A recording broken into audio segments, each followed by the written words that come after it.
5 جگہ قرآن پاک میں ایسی آیتیں آئی جہاں پر اللہ نے اپنی عبادت کے فوراً بعد ماں باپ کا ذکر فرمایا. فوراً بعد کہ تم کو حکم دیا جاتا ہے کہ تم اپنے ماں اور باپ کے ساتھ اچھا سلوک کرو، اچھا برتاؤ کرو. اس پر میں بار بار بولتا بھی رہا ہوں. اور رشتہ داروں کے ساتھ وَبِذِي الْقُرْبَى، رشتہ داروں کے ساتھ حسن سلوک کرو. رشتوں کو نہ توڑو. جس نے رشتے توڑے اللہ قیامت کے دن اسے توڑ کر الگ کر دے گا. اور حضور پاک صلی اللہ تعالی علیہ وسلم نے سخت اس پر وعید فرمائی جو رشتوں کو کاٹتا ہے.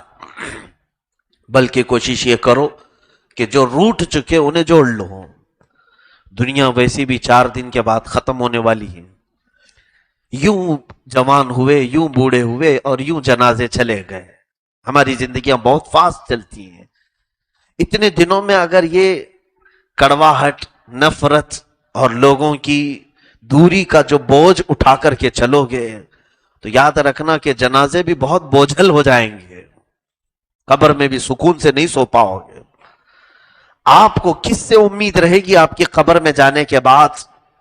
آپ کے رشتہ داروں سے ہی تو امید رہے گی کہ میرے رشتہ دار مجھے کچھ نہ کچھ ایصال ثواب کریں گے، میرے بھائی اور بہن مجھے قرآن کچھ پڑھ کر کے ایصال کریں گے، کچھ وہ صدقہ وہ خیرات کریں گے تو مجھے میری قبر میں ٹھنڈک پہنچے گی. تم یہاں رشتوں کو ہی کاٹ کر کے رکھو گے تو قبر میں کس کے سہارے سو گے؟ یاد رکھنا آج تمہارے پاس مال دولت سب کچھ ہوگا، لیکن یہاں سے جیسے ہی تمہاری آنکھیں بند ہوں گی تمہارے رشتہ داروں کا تمہیں رشتہ داروں کی کثرت سے یاد آئے گی. حتیٰ کہ میرے آقا صلی اللہ علیہ وسلم نے میت کے احکام میں یہ تک فرمایا ہے کہ جب تم اپنے کسی عزیز کو دفن کر چکو ہو، کسی عزیز کا تمہارے انتقال ہو گیا، اسے دفن کر چکو، تو بعض فقہاء اکرام نے یہ لکھا ہے کہ اتنی دیر تک اس کے رشتہ دار اس کی قبر کے پاس بیٹھے رہیں، چاہے وہ میت کے بیٹے ہوں، میت کے بھائی ہوں یا میت کے چاچا یا جو بھی رشتہ دار ہیں، اتنی دیر تک اس کی قبر کے آس پاس بیٹھے رہو جتنی دیر میں ایک اونٹ ذبح کر کے اس کے گوشت تقسیم کرنے میں وقت لگتا ہے. میرے اندازے کے مطابق 1-2 گھنٹہ تو لگنا چاہیے.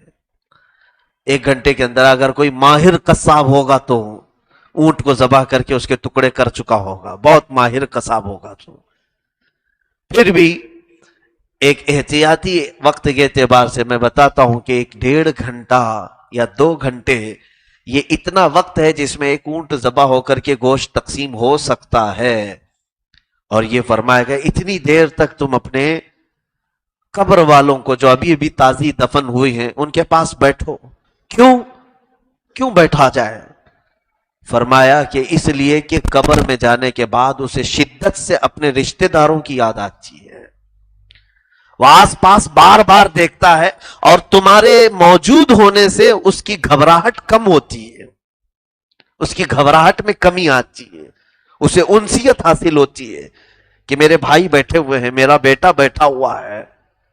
حتیٰ کہ خود رسول کریم صلی اللہ تعالی علیہ وسلم اپنی صاحبزادی سیدہ زینب رضی اللہ تعالیٰ عنہ، حضور کی بڑی بیٹی، حضور کے سامنے انتقال کر گئی تھی.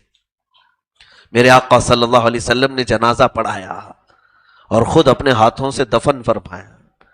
دفن کرنے کے بعد میرے آقا صلی اللہ تعالیٰ علیہ وسلم چلتے چلتے پھر رک گئے اور اتنی دیر رکے کہ صحابہ کو فرمایا کہ تسبیح پڑھو. تسبیح پڑھی گئی. کافی دیر تک میرے آقا صلی اللہ تعالیٰ علیہ وسلم اپنی صاحبزادی کی قبر کے پاس کھڑے رہے. عزیزو وہ خود مختار کائنات ہیں، ان کی بیٹی کے مقامات کیا ہیں دنیا میں کون پہنچ سکتا ہے؟ لیکن رسول کریم صلی اللہ تعالیٰ علیہ وسلم کی آنکھیں بھر آئیں. صحابہ سے نے پوچھا تو میرے آقا صلی اللہ علیہ وسلم فرمانے لگے کہ جب ہم چلنے لگے تو زینب کو قبر کی دیواریں قریب آ گئی تھیں، تنگ آ گئی. زینب کی قبر میں دیواریں تنگ ہونے لگی تو میں نے تسبیح کا ورد زیادہ کیا اور اس سے اس کو سکون ملا. وہ کائنات کے سب سے اعظم اور اعلیٰ باپ ہیں، اور وہ بیٹی بھی سب سے اعلیٰ بیٹیوں میں سے ہے۔ میرے عزیزو، آج رشتہ داروں کی اہمیت کو لوگ کیوں نہیں سمجھتے ہیں؟ یہاں کاٹ دینے کو بہت ہم آسان سمجھتے ہیں۔ کیوں کاٹا جاتا ہے جانتے ہیں آج رشتوں کو؟ تاکہ یہ حق نہ مانگ لے ہماری پراپرٹی میں، ہماری جائیداد میں حصے دار نہ بن جائیں۔ جلدی سے سب کا الگ الگ کر کے دور کر لو، اور پھر بچوں کو بھی یہ سکھا دیتے تیرے چاچا سے تیرا کوئی تعلق نہیں، تیری پھوپھیاں بڑی جلاد ہیں ان کے گھر پر جانا نہیں، تیری خالائیں بد نظر رکھتی ہیں تجھے ان سے ملنا نہیں۔ تم خود زہر گھول رہے ہو اپنے بچوں کے دلوں میں، اور پورے رشتوں کی کڑواہٹ اپنے بچوں کے دلوں میں ڈالتے ہو۔ یاد رکھنا، ایک گناہ تم نے کیا تھا رشتوں کو کاٹنے کا، دوسرا گناہ بچوں کو دور رکھنے کا، یہ ڈبل گناہ کے شکار ہیں وہ لوگ۔ اور یاد رکھو، دنیا اتنی مطلب پرست ہے، اتنی خود غرض ہے، اتنی سیلفش ہے کہ جن کو تم چند دنوں کا دوست بناتے ہو، یہ دوست کسی نہ کسی وجہ سے تمہارے دوست بنے۔ یا تو تمہارے پاس آج منصب تھا اس لیے دوست بنے، یا تمہارے پاس آج مال تھا اس لیے دوست بنے۔ فالتو لوگوں کا کون دوست بنتا ہے؟ جس کے پاس کچھ ہے نہیں اس کے دوست بھی کم ہوتے ہیں۔ لوگ کہتے ہیں اس کے پاس کیا ہے، کیوں ٹائم پاس کریں اس کے ساتھ؟ جس کے پاس کچھ ہے اس سے دوستی ہوتی ہے، اور وہ جب سب چیزیں نکل جاتی ہیں تو دوست بھی ختم ہو گئے۔ لیکن جو رشتے ہیں وہ پیدائشی بنے ہوئے ہیں، وہ اللہ نے بنا کر کے بھیجا ہے۔ دوست تو تم نے بنائے تھے نا دنیا میں آ کر، لیکن رشتے تمہارے بنائے ہوئے نہیں، یہ اللہ کے بنائے ہوئے ہیں۔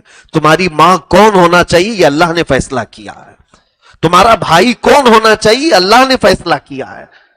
تم کسی کرائے کا بھائی نہیں لائے، تم پسند کر کے کسی کو بھائی نہیں بنائے ہو، تم پسند کر کے بہنیں نہیں بنائے ہو، یہ خدا کے فیصلے سے تمہارے بھائی بھی بنے ہیں، بہنیں بھی بنی ہیں۔ تو خدا کا انتخاب ہے رشتہ، یہ تمام رشتہ داری۔ کیا خالائیں تمہارے چوائس پر بنی ہیں؟ چاچا تمہاری پسند سے بنے ہیں؟ نہیں، یہ اللہ کے فیصلے سے اس نے خود فیصلہ فرما دیا کہ تیرا چاچا کون ہونا چاہیے، تیری خالہ کون ہونی چاہیے، اس نے پہلے ہی فیصلہ کر لیا۔ تو تم رب تبارک و تعالیٰ کے فیصلوں کو کیوں ٹھکرا کر کے ان کے رشتوں کو دور کرتے ہو؟ ہاں میں جانتا ہوں کہ کچھ کڑواہٹیں جو آتی ہیں وہ دنیا داری کی وجہ سے آتے ہیں، فقط مال، فقط جائیداد، یہی تمام چیزیں۔ اور اگر کوئی دوسری وجہ رہ جاتی ہے تو پھر وہ بچوں کے معاملات کو لے کر آ جاتی ہے۔ اس کے بچے نے اس کے بچے کو چھیڑا، اس کے بچے نے اس کے بچے کو چھیڑا، یہاں پر ایسے حالات ہم نے دیکھے ہیں۔ اور یہ اگر مسئلہ ہے کسی کے گھر کا کہ بچوں کی وجہ سے تم اپنے رشتوں کو توڑے ہو، تو تم زمانے جہالت میں گزار رہے ہو زندگی، جو مدینے میں میرے آقا صلی اللہ علیہ وسلم کے آنے سے پہلے کے حالات تھے۔ مدینے میں دو قبیلے تھے، اوس اور خزرج۔ اوس اور خزرج، ان دونوں کے درمیان جنگ چل رہی تھی 120 سال سے، 120 سال سے جنگ چل رہی تھی۔ اور وجہ کیا تھی؟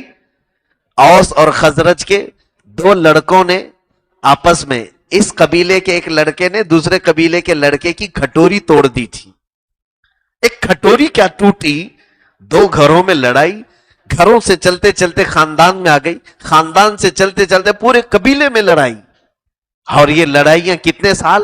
باپ مرنے سے پہلے بچے کو وصیت کر کے جاتا تھا کہ جنگ ہماری طرف سے بند نہیں ہونی چاہیے ورنہ ناک کٹ جائے گی۔ 120 سال تک چلائی ان لوگوں نے۔ تو میرے آقا صلی اللہ علیہ وسلم کا فضل اور آپ کا احسان ہے کہ اسی اوس اور اسی خزرج قبیلے کے لوگوں کو حضور نے انصار صحابہ میں لا کر بھائیوں میں جوڑ دیا تھا، وہ ایسے بھائی بن گئے تھے۔ عزیزان گرامی، رشتوں کی اہمیت کو سمجھو۔ میں اسی لیے نہیں بولتا کہ یہ میری ڈیوٹی ہے، اسی لیے کہ اللہ رب العزت نے جو ہمیں احکام عطا فرمائے وہ میں آپ تک اجاگر کروں۔ ہاں، صلح کرنا کبھی کبھار کڑوا لگتا ہے، صلح کرنا یہ ایک جگرے کی بات ہوتی ہے۔ میں آپ کو بتا دوں، جنگ کرنا انسان کے لیے آسان ہے اور صلح کرنا بہت مشکل ہے۔ حالانکہ دیکھا جائے تو صلح میں لگتا کیا ہے؟ صلح میں کچھ بھی نہیں خرچہ ہے، ادھر سے معافی مانگ لیا ادھر سے معافی مانگ لیا، خرچہ کچھ بھی نہیں۔ لیکن جنگ میں دونوں کا نقصان ہے، ادھر بھی مال لگانا پڑے گا، ادھر بھی تلواریں ٹوٹیں گی، ادھر بھی تلواریں ٹوٹیں گی. لیکن میں کہتا ہوں جنگ آسان ہے، انسان کی فطرت میں ہے، انسان کی طبیعت میں جھگڑا کرنا. جنگ آسان ہے، صلح بہت مشکل ہے، صلح بہت مشکل ہے. اور میرے آقا صلی اللہ تعالی علیہ وسلم نے صلح حدیبیہ کر کے دکھایا تھا کہ صلح کر کے حضور اکرم صلی اللہ علیہ وسلم نے پوری امت، حالانکہ میرے آقا کی طاقت میں کوئی کمی نہیں تھی، اور اس وقت جو صحابہ حضور کے ساتھ تھے وہ 1400 کی تعداد میں تھے جب عمرہ کے لیے میرے آقا تشریف لائے تھے، اور مکہ والے عمرہ کرنے نہیں دے رہے تھے. سن 6 ہجری میں کتنے تھے حضور کے ساتھ جانتے ہیں؟ 1400 تھے. جبکہ جنگ بدر میں کتنے تھے؟ 313 ہی ان کے دانت کھٹے کر کے بھیج چکے تھے. آج حضور کے ساتھ 1400 تھے. کیا یہ 1400 ان کو نہیں مارتے؟ مکہ والوں کو ختم نہیں کر سکتے؟ لیکن وہ طاقت ہونے کے باوجود میرے آقا نے صلح فرمایا تھا. صلح ایک سخت عمل ہے، میں جانتا ہوں کہ اس میں نفس کو منوانا پڑتا ہے، ہماری انا کو مارنا پڑتا ہے، ہماری جو خود غرضی ہے اس کو مارنا پڑتا ہے. میں کیوں جھکوں، اس والے مسئلے کو ختم کرنا پڑتا ہے. اور یہ جلدی ہوتا نہیں ہے، کیونکہ ابلیس کبھی ہونے نہیں دیتا. تم انتظار میں ہی بوڑھے ہو جاؤ گے. میری بہن پہلے آئے نا معافی مانگنے کے لیے، میرا بھائی پہلے آئے معافی مانگنے کے لیے، غلطی تو اس نے کیا تھا. اس انتظار میں بڑھاپا آ جاتا ہے، اور کچھ کی تو موت آ جاتی ہے. ابھی چند دنوں پہلے کی بات ہے، ایک مسئلہ میرے پاس ایسا آیا. 4 بھائی اور ایک ہی بہن ہے. بڑے بھائی اور بڑی بہن، باقی سب چھوٹے بھائی تھے. بھائی اور بہن میں کسی مسئلے پر جھگڑا ہو گیا، اور یہ جھگڑا اتنا طول پکڑ گیا کہ دونوں کے گھروں میں پابندی لگ گئی کہ بھائی اور اس کی تمام اولاد بہن کے گھر نہیں جائیں گے، بہن بھائی کے گھر نہیں آئے گی. کافی دنوں تک چلتا رہا. میرے پاس بھی یہ مسئلہ آیا، میں نے یہی تمام باتیں بتائی. رشتوں کو سمجھو، ایک ہی تمہاری بہن ہے. وہ بوڑھے میاں کچھ نہیں سمجھے. عمر ختم ہونے کو آ گئی تھی، لیکن ابھی اپنی بہن سے دوری اختیار کر کے بیٹھایا. چھوٹے سے کچھ مسائل تھے. بہرحال بات یہاں تک آ گئی. یہ کئی میرے تجربے کی بات میں بتا رہا ہوں، اللہ کی پناہ. یہ کچھ عبرت والے کچھ ایسے واقعات مل جاتے ہیں جس کو دیکھ کر ہمارا دل دہل جاتا ہے، دل کانپ اٹھتا ہے. اتفاق ایسا ہوا کہ انہی دنوں میں بہن تو چاہ رہی تھی لیکن ہو نہیں سکا. بہن کا انتقال ہو گیا، انتقال ہو گیا. خبر آئی، باقی 3 بھائی تھے لیکن یہ بڑا بھائی جنازے میں بھی شریک نہیں ہوا، اور نہ ہی اپنے بچوں کو جنازے میں جانے دیا کہ وہ ہمارے ساتھ اس نے ایسا کیا تھا ویسا. کتنا دل کٹھور ہو گیا، کتنا سخت ہو گیا. جنازہ چلا بھی گیا. مجھے جب خبر کی گئی تو مجھے بھی بڑی تکلیف ہوئی اس مسئلے کو لے کر. اگرچہ میرا اس میں کوئی رشتہ دار نہیں، میرا ان سے کوئی خونی تعلق نہیں، لیکن بطور مسلمان دل میں قلق ہوا، تکلیف ہوئی. اور میں نے صرف اتنا پیغام بھیجا کہ ان صاحب سے کہنا کہ دوبارہ میرے پاس کبھی نہ آئیں. جو اپنے بہن کے جنازے میں نہیں جا سکتا وہ میرے پاس کیا دعا کے لیے آئے گا. بہرحال یہ بات آئی گئی. آج سے تقریباً 1.5-2 سال کا عرصہ گزر چکا ہوگا. ابھی خبر ایسی کہ اس صاحب کے پورے بدن پر فالج کا اثر ہے، آدھا بدن پورا فالج کا اثر ہے. اولاد پوری چھوڑ کر باہر ہے، بستر میں ہی پیشاب پخانہ سب ہوتا ہے. عورت بڑھاپے کی شکار ہے، عورت خود ہی معذور ہے. اب وہ بستر پر کہتا ہے کہ مجھے میری بہن سے جو بچپن میں محبت تھی وہ آج یاد آ رہی ہے کہ میں جب ٹھوکر کھاتا تھا یا کچھ بھی ہوتا تھا تو مجھے ہاسپٹل میری بہن لے کر کے جاتی تھی. آج اس پوزیشن پر آ کر کے اس بوڑھے میاں نے یاد کر ہی لیا.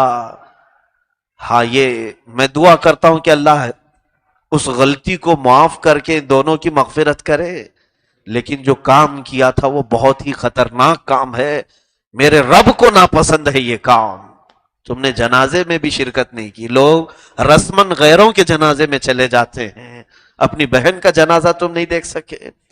عزیزان گرامی, کیا رشتوں سے اتنی بھی دوریاں ہوتی ہیں؟